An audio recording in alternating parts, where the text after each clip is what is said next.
ETF index mutual funds నేర్చుకుని stock మార్కెట్లో రాణించాలనుకుంటున్నారా? వెంటనే ఈ నెంబర్కి కాల్ చేయండి. నమస్తే రమగారు. నమస్తే రమగారు, మనము ఇతర దేశాల కథలు చెప్పుకుంటూ ఉంటాం. అట్లాంటిది ఏదైనా ఒక కథ చెప్తారా? చైనా కథ చెప్తా. చైనాలోనట టోంగ్ అని ఒక కుర్రాడు ఉండేవాడు. ఏం పేరండి? టోంగ్. టోంగ్. ఈ టోంగ్కి చిన్నప్పుడే తల్లిపోయింది. అయితే తండ్రి కొంచెం పెద్దవాడి, తనకు 18-19 సంవత్సరాలు వచ్చేదాకా ఆ తండ్రి ఇంకో పెళ్లి చేసుకోకుండా ఈ పిల్లవాడిని చక్కగా ఆరోగ్యంగా తెలివిగా కొంచెం ఏదో కొంత చదువు చెప్పి, ఆ కాలంలో అంత చదువేం లేదు, లెక్క డెక్క వచ్చేలాగా అపురూపంగా పెంచుకున్నాడు. ఒక 24-23 సంవత్సరాలు వచ్చేసరికి తండ్రి కాస్త గతించాడు. గతిస్తే వీళ్ళు పేదవాళ్ళు. ఈ అబ్బాయికి తండ్రికి అంత్యక్రియలు బాగా చేయాలని కోరిక. వాళ్ళ లెక్క ఏమిటి, అప్పుడు సమాధి ఒకటి కట్టించి, మంచి పాలరాతి సమాధి కట్టించి అంత్యక్రియలు ఘనంగా చేయటం అనేది ఒక విధానం. తండ్రి రుణం తీర్చుకోవాలంటే అట్లా చేయాలన్నమాట. ఈ టోంగ్కి తండ్రి గతించేసరికి వాడి దగ్గర ఏం పెద్దగా లేదు పాపం. ఓకే. అయ్యో ఇట్లా తండ్రికి ఇంత బాగా చూసుకున్నాడు, వేరే ఇతర స్త్రీ చేతిలో పడితే నేను బాధపడతానేమో పిల్లాడినని నన్ను కష్టపడి పెంచాడు, ఇంత పెద్దవాడిని చేశాడు, ఈ తండ్రి రుణం తీర్చుకోవాలి. డబ్బెట్లా ఏదైనా చెయ్యాలంటే డబ్బేగా ప్రతిదానికిను. బాగా ఆలోచించి టోంగ్ ఏం చేశాడు, అక్కడ ఆ కాలంలో బానిసల్ని కొనటం అనేది ఒకటి పద్ధతి ఉండేది. బానిస అంటే పనిచేసేందుకు ఒక మనిషిని కొనుక్కోవటం. ఈ పని ఒక కుర్రాన్ని కొనుక్కుంటే ఒక 5 సంవత్సరాల పాటు కొనుక్కున్నారనుకో, ఈ 5 ఏళ్లకి వాళ్ళు ఎంత మదుపు పెట్టారో అంత డబ్బు ఇచ్చేస్తే కుర్రాళ్ళని వదిలేసేవాళ్ళు. ఆ 5 ఏళ్ళు వాళ్ళ ఇంట్లో ఉండి వాళ్ళ పనులన్నీ చేసి పెట్టడం. ఇట్లా సంస్థలు కూడా పిల్లల్ని వేరే వాళ్ళకి పనికి పాటకి అప్పచెప్పేవాళ్ళు. అందులో భార్యలుగా కొనుక్కోవటము, దాసదాసీగణంగా పనివాళ్ళుగా, అంటే ఏదైనా ప్రత్యేకమైన ఫ్యాక్టరీల వాళ్ళైతే ఆ పని వచ్చిన వాడిని కూడా ఒక 5 ఏళ్ళు ఆ పార్టీని పెట్టుకునేవాళ్ళు. ఆ డబ్బు ఇచ్చేసేవాళ్ళు మొదట. ఆ డబ్బుతో ఈ పనికి ఏ కుర్రాడైతే వచ్చాడో వాడి కుటుంబానికి అది ఉపయోగపడేది. సంస్థలు కూడా ఉండేవాట. ఓకే. ఈ టోంగ్ ఏం చేశాడు, తనని తను బానిసగా అమ్ముకోవటానికి ఒక రేటు కుదుర్చుకున్నాడు.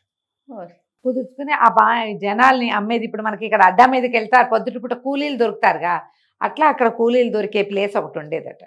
వీడు తన మెళ్ళో ఒక అట్టకట్టి వేసుకుని నా రేటు ఇంత అని రాసుకున్నాడు.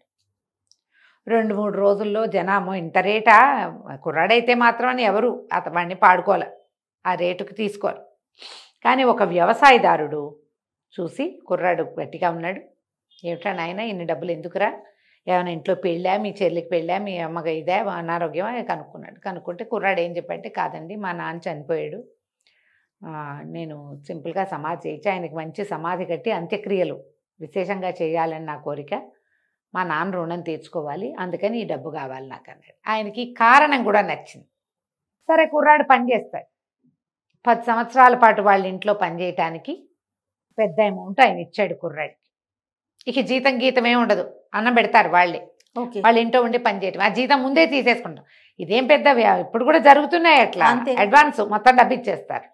ఆ డబ్బు తీసుకుని టోంగు ఆయనకు ఒక సమయం చెప్పి, సరే తన ఊరెళ్ళి మరి నాన్నకి అంత్యక్రియలు అది విశేషంగా చేసి, ఏదో ఇంతమందికి భోజనం పెట్టడం అలాంటివి కూడా ఉంటాయి, అవన్నీ చేసి తండ్రికి ఒక మంచి సమాధి కట్టించి, కొద్దిగా 4 రూపాయలు మిగిలితే దాన్ని దాచిపెట్టుకుని పనిలో చేరాడు. ఇక నాకు ఖర్చు ఏముంది, మా నాన్న లేడు, నేను ఇక్కడే అన్నం తింటా ఎట్లాగూ.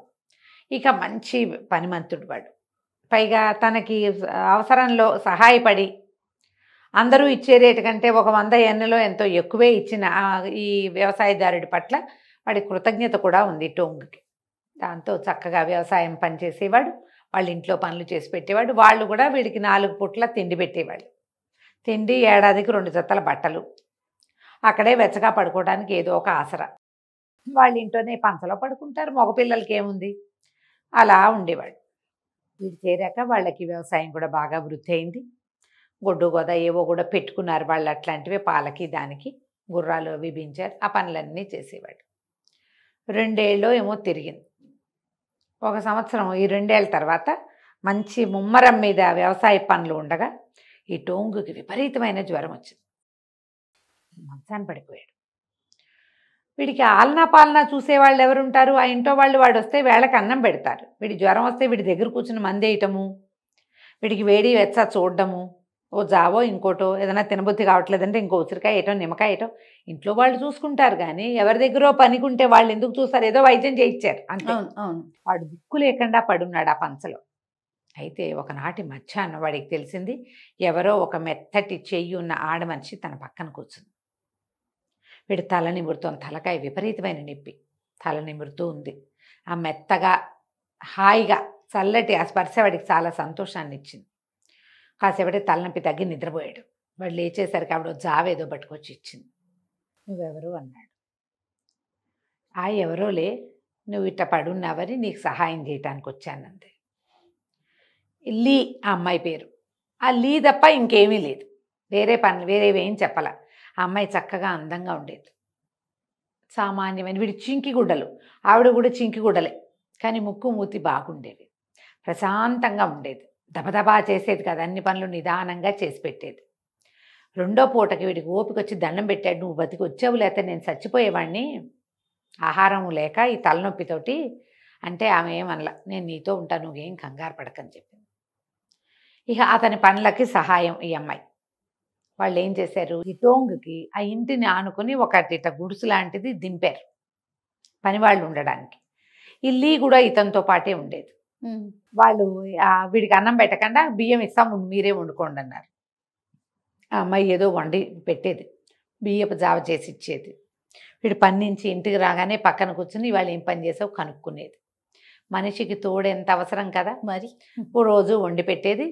అక్కడి నుంచి రోజులు మెల్లిగా గడుస్తున్నాయి. ఆ అమ్మాయి రకరకాల పనులు చేసేది చేతితోటి. ఏదైనా అల్లేది.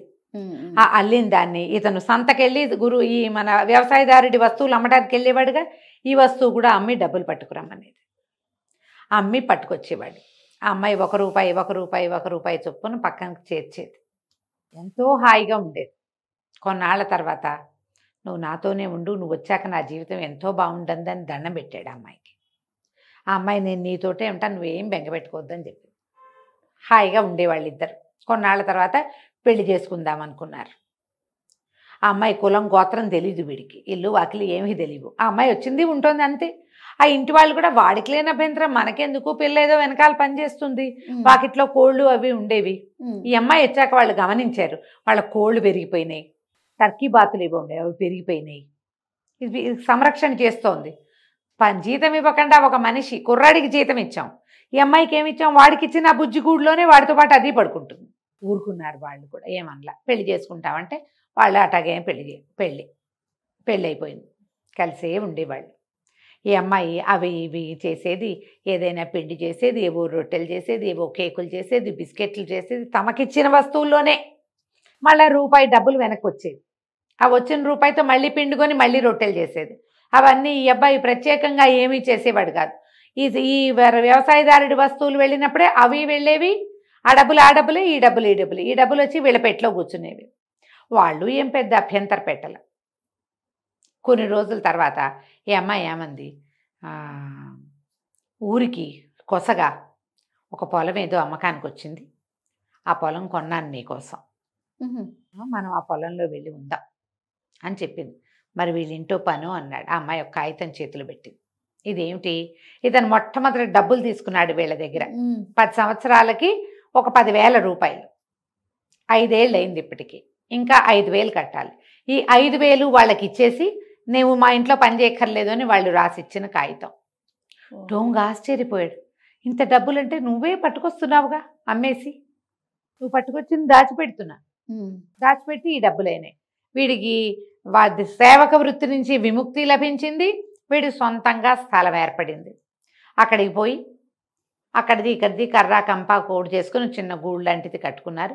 ఇక్కడే ఉన్నారు. ఆ అమ్మాయి బట్టలు నేసేది, అక్కడ ఏమన్నా కుట్టేది, ఏదో అల్లేది, ఏమిటో వండేది. వీడు వ్యవసాయం పనులు చేసుకున్నాడు. ఇప్పుడు సొంతంగా పొలం వచ్చిందిగా, పొలంలో పండించుకోవటం మొదలుపెట్టాడు. అమ్మాయి ఏం పెద్దగా అరిచి కేకలు పెడుతున్నట్టు ఉండేది కాదు, నిదానంగా నడుస్తూ తిరుగుతూ ఉండేది. చక్కగా పక్కన ఇంకో పొలం వస్తే ఆ పొలాన్ని కూడా కొనుక్కున్నారు. ప్లస్ కనపడుతూ ఉన్నాయి. కొన్నాళ్ళకి టోంగు భార్య లీ గర్భవతి అయింది. ఊళ్ళో వాళ్ళు కూడా ఈ అమ్మాయి కులం ఏమిటి, గోత్రం ఏమిటి, మీ ఆవిడ ఏ ఊరు, మీ అత్తారు ఏ ఊరు అడిగేవాళ్ళు కాదు. ఏదో వాళ్ళకి కలిసింది పోనీలే మనం ఇప్పుడు అట్లా ఊరుకుంటామా? అసలు ప్రధానికి ఈయకలు పీకుతాం. ఎవరో ఎవరితోటో ఎక్కడో కనపడంగానే అవన్నీ మనకు కావాలి. ప్రపంచం అందరికీ కావాలి. ఈ అబ్బాయి ఎందుకు వాళ్ళతో ఉన్నాడు, ఆ అమ్మాయి ఎందుకు వీళ్ళతోటి ఉంది. మన ఇంట్లో సంగతులు ఎవ్వరికీ చెప్పాం. మన ఎవ్వరూ జడ్జి చేయకూడదు. మనం మాత్రం అందరినీ జడ్జి చేస్తాం. ప్రతి వాళ్ళ గురించి మనమే మాట్లాడతాం. ఏదో వాళ్ళ ఇష్టం పోని అనుకునేవాళ్ళు కాదు, అనుకునేవాళ్ళు లేరు ఇప్పుడు. అవును. కానీ మన సొంత విషయం మాత్రం ఎవరు జడ్జి చేయకూడదని చాలా గట్టిగా చెప్తాం మనం. నా విషయం వీళ్ళకెందుకు అనిపిస్తుంది, మాకు చెప్పకూడదు, మమ్మల్ని అడగకూడదు. మనం మాత్రం ప్రపంచం మీద అన్నీ మాట్లాడతాం. అప్పుడు మాత్రం వాళ్ళు అడిగేవాళ్ళు కాదు. కొన్నాళ్ళకి ఈ టోంగు భార్యమై గర్భవతి అయింది కదా, జీవితం చక్క ప్రశాంతంగా, పనులు కొంచెం ఆగినాయి. ఈ అమ్మాయి అల్లకాలు గిల్లకాలు లేవు. కొన్నాళ్ళకి ఆ అమ్మాయి కన్నది. ఒక చక్కటి మగపిల్లవాడు పుట్టాడు. పిల్లాడు పుట్టాక పొలము పంట ఇంటికి వచ్చింది, పిల్లాడు ఇంటికి వచ్చాడు.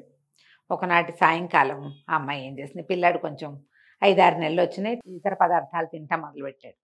పిల్లాడిని ఎత్తి ఇతని చేతిలో పెట్టి, నువ్వు నన్ను ఎప్పుడూ అడగలేదు, నేను ఎక్కడి నుంచి వచ్చానో నీకు తెలియదు, మా అమ్మ నాన్న ఎవరో తెలియదు, నువ్వు అడగలేదు, ఈ ఊరు వాళ్ళు కూడా ఎవరు నన్ను అడగల. నేను నీకు సహాయంగా ఉండటానికి వచ్చా. నీ పితృభక్తికి మెచ్చి భగవంతుడు నన్ను నీకు పంపించాడు. వాడు ఎలా చింకి గుడ్డలు కట్టుకుని ఉన్నాడో ఆ అమ్మాయి కూడా అలాగే ఉండేది. వాడు కొంచెం బెటర్ అయ్యాడు, ఆ అమ్మాయి బెటర్ అయింది. నీ పితృభక్తి వల్ల నీకు సహాయం చేయటానికి నన్ను భగవంతుడే పంపించాడు, దేవదూత ఆ అమ్మాయి. అయితే నీకు తోడుగా ఉండడానికి నీకెవ్వరు లేరు, తోడుగా ఉండటానికి ఒక కుమారుణ్ణి నీకు అప్పచెప్తున్నాను. ఈ పిల్లవాడిని పెంచుకో, వీడే నీకు ఇంకా తోడు. నీ పొలము, నీ ఇల్లు వాకిలి నీకు ఏర్పడ్డాయి, నువ్వు సంతోషంగా జీవించు. నీ పితృభక్తికి భగవంతుడు మెచ్చి నీకు ఈ అవకాశం ఇచ్చాడు అని చెప్పింది. సంధ్య వెలుగుల్లో ఆ అమ్మాయి మాయమైపోవటాన్ని అతను చూశాడు. తల్లి అవసరం లేని చంటి పిల్లాడి తన చేతిలో ఉన్నాడు. దేవుడికి దండం పెట్టుకున్నాడు. తర్వాత ఇతను ఇంకా పెళ్లి చేసుకున్నాడో, పిల్లల్ని కన్నాడో, గొడ్డు గోదా పెంచుకున్నాడో, పిల్లాడికి పెళ్లి చేశాడో అదంతా చెప్పరు ఆ కథలో. పితృభక్తి ఇలాంటి ఫలితాన్ని ఇస్తుంది. అది మెయిన్ ప్రధానంగా చాలా ప్రధానమైంది అదే. ఎప్పుడు కూడా ఏది మనకి ఇట్లాగా దైవం ప్రత్యక్షమయ్యి దైవదూత వచ్చేసి మన ఇంట్లో కూర్చుని ఇట్లా జరగదు. ఇది కథ కాబట్టి ఇలా కనపడుతుంది. కానీ మనకి అయాచితంగా సహాయం లభిస్తుంది. అసంకల్పితంగా మన పనులు అవుతాయి. మనకి ఎవరో ఒకళ్ళు వస్తారు. అది ఎప్పుడు నీలో సరి అయిన ప్రవర్తన, ధర్మవర్తన, అమ్మా నాన్న పట్ల అభిమానం, మర్యాద, గౌరవం, ఈ జీవితం నాకు వీళ్ళ వల్ల లభించిందనే ఒక ప్రగాఢమైన విశ్వాసం అంటే నీకు సహాయం లభిస్తుంది. భగవంతుడు మెచ్చే గుణం ఇది. ఆ గుణాన్ని మెచ్చి ఇట్లా ఇప్పుడు మనిషిని పంపించక్కర్లా, ఎవరో ఒకళ్ళు వస్తారు. అది కదా, ఆలోచించండి, పెద్దవాళ్ళని గౌరవించండి. ఆటోమేటిక్గా మీకు కావాల్సింది వస్తుంది దాని అంతటది. ఇవాళ రాకపోతే రేపు. ఇది టోంగు కొంతకాలం పనిచేసాక వచ్చింది అతనికి. అవును, వెంటనే ఊడిపడిపోదు. ఆకాశం నుంచి నిన్ను పరీక్షిస్తాడు భగవంతుడు. నీ పరీక్షాకాలం పూర్తయి నువ్వు పరీక్షకి నిలబడితే నీకు రావాల్సిన సహాయం, నీకు కావాల్సింది కాదు, రావాల్సిందే నీ దగ్గరికి వస్తుంది. చాలా బాగుంది. మన ఇంటికి. రైట్ అమ్మ గారు, నమస్తే. నమస్తే.